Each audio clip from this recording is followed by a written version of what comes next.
काही म्हणणार दत्ता पण एक दिवसात गावात आलो तर असं वेगळंच वाटू राहिलं का रे.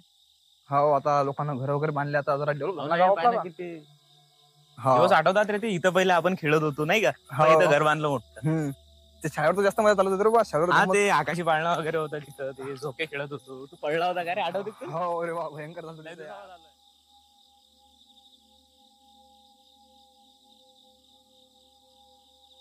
तुम्ही काही म्हणत दत्ता भाऊ, पण गावामध्ये राहायची ना मजाच वेगळी आहे राव. जसं दिसायचं नसते भावा. भले गाव सकाळी शांत असलं, रात्री मात्र खतरनाक होते. रात्री काय होतं रात्री असं? प्रत्येक गावची एक ना एक स्टोरी असते. जशी आपल्या गावची पण एक स्टोरी आहे जी आतापर्यंत कोणाला समजलेली नाही आहे. स्टोरी? कसली स्टोरी आहे गावची? स्टोरी नाही भाऊ, भूत आहे भूत. भूत वगैरे काही नसते हो. भावा तू आता आला ना, त्याच्यामुळे तुला काय माहित नाही. माझं पूर्ण लहानपण गेलं इथं. म्हणजे तुमचं म्हणणं आहे गावामध्ये भूत फिरतात? मग कुठं आहेत ती भूत, दिसत का नाहीत आपल्याला? कारण की भावा त्यांचा टाइम झाला नाही. 9 वाजले की तिकडनं आवाज येतात. आवाज तिकडनं कुठं आवाज येतात तो? बस झालं, 9 वाजले. चल आता घरी, घरचे वाट पाहत असतील. अरे पण पण काय नाही, चल घरी लवकर, आता घरचे वाट पाहत असतील. अरे मला 1 मिनिट घरी कॉल तर करू द्या, फक्त 1 मिनिट थांबा. मी काय म्हणतो, जिथं आपण उभा आहो ना, हे काही साधारण जागा नाही आहे. तो समोरच शमशान वाटा आहे, जिथं गावातले लोक जाळतात. आणि ती बाई इथूनच गावामध्ये येते. कोणती बाई? वायफाय काही नाही. मी काय म्हणतो, ही जागा चांगली नाही आहे, तू घरतून बोल. अरे आलोच 1 मिनिटात, तुम्ही जा समोर, मी आलोच 1 मिनिटात, फोनवर बोल. बरं लवकर या. जा तुम्ही, हा तिथं थांबा, आलो. हो मी थांबतो इथं. हे गावातले लोक पण ना काही पण बोलतात. भूत वगैरे कुठं असतात करा.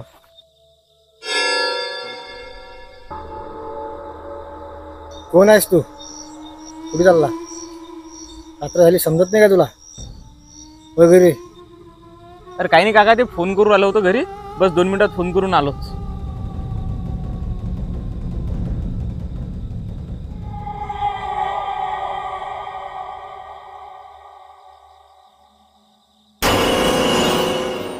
काका तर गेली वाटते बा घरी.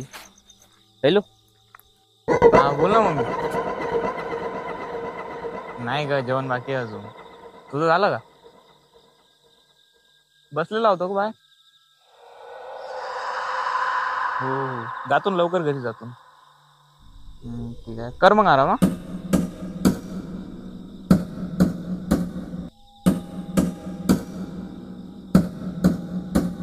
कोण आहे रे बा एवढ्या रात्री?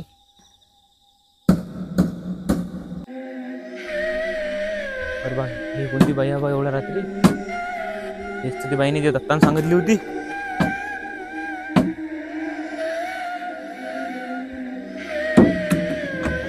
कोण आहे? कोण आहे? वाचो वाचो वाचो वाचो, दत्ता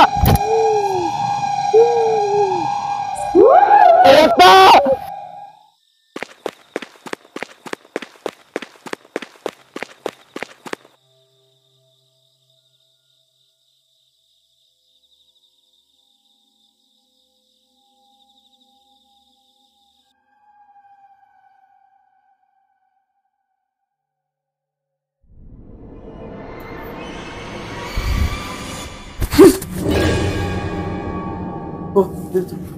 बाई बाई कोण होती ते? तू काय नाही, तू शांत राहा बोले, तुला सर्व काही सांगतो मी. दादा,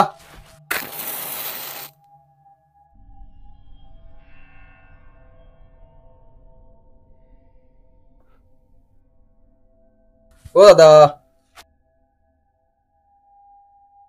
उठला का? हो. काय म्हणे ती बाई?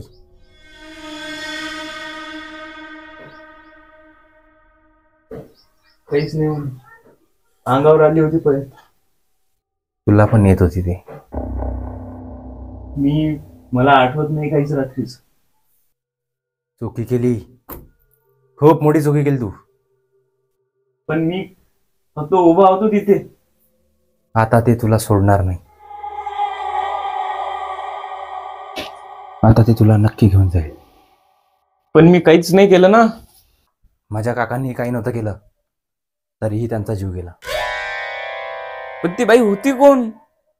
खूप वर्षापूर्वी या गावाच्या कडेला एक मळा होता, जिथं त्या मालकाला कामासाठी एक कुटुंब पाहिजे होतं. पण तिथं गावातला कोणीच काम करायला तयार नव्हतं, कारण की त्या गावाच्या कडेलाच स्मशानभूमी होती आणि त्या स्मशानवाटीचा लोकांना चांगलाच अनुभव होता.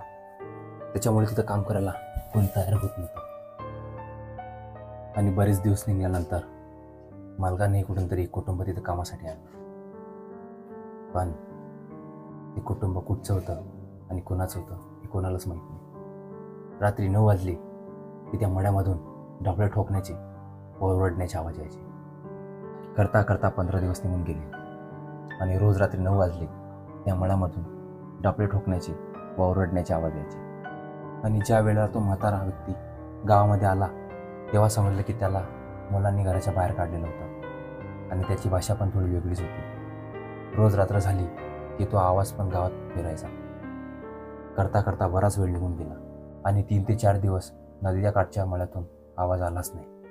गावातल्या लोकांना वाटलं की ते गावाला गेले असतील, पण तिथे काय झालं होतं हे कोणाच्या लक्षात आलं नाही. आणि मालकाचा हे चक्कर 8 दिवस शेतामध्ये झाला. ज्या वेळेस मालक शेतामध्ये येतो तेव्हा त्याला मळ्याचे गेट उघडे दिसते आणि जेव्हा तो त्या म्हाताऱ्याला आवाज देत मळ्याच्या मधोमध असलेल्या त्या टिनाच्या शेडजवळ जातो तेव्हा त्याला सडलेला वास येतो.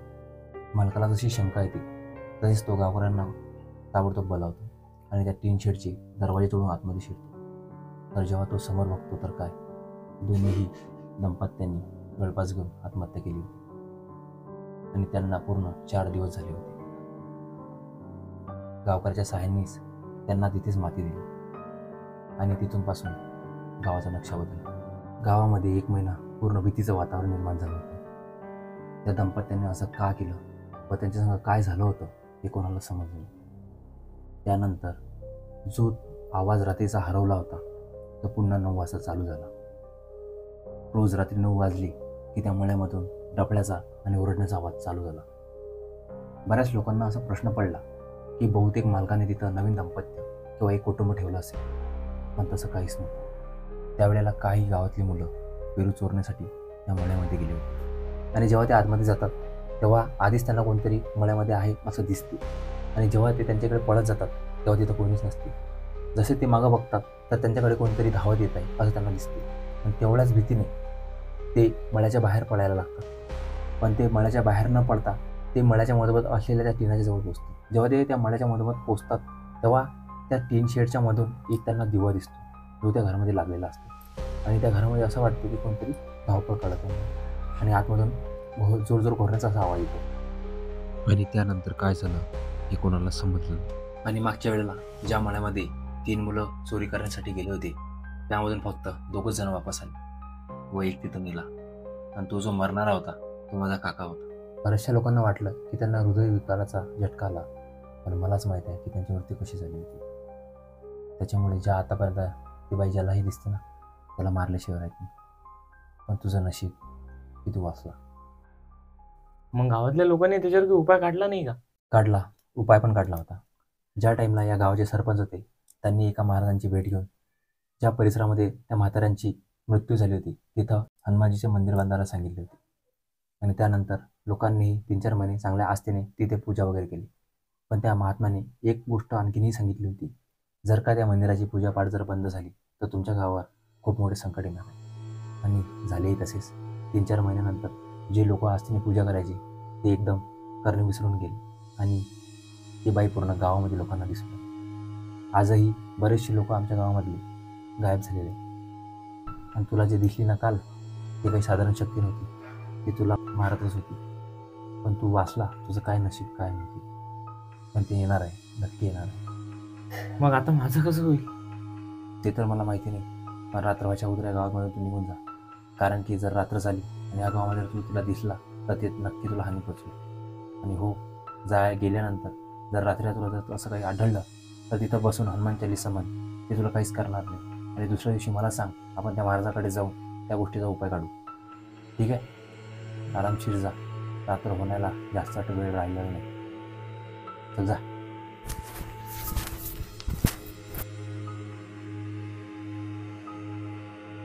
थांब.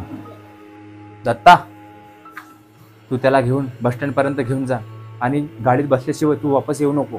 जेव्हा तो गाडीत बसेल आणि तो धकेल तेव्हा तू वापस ये, ठीक आहे? हो दादा.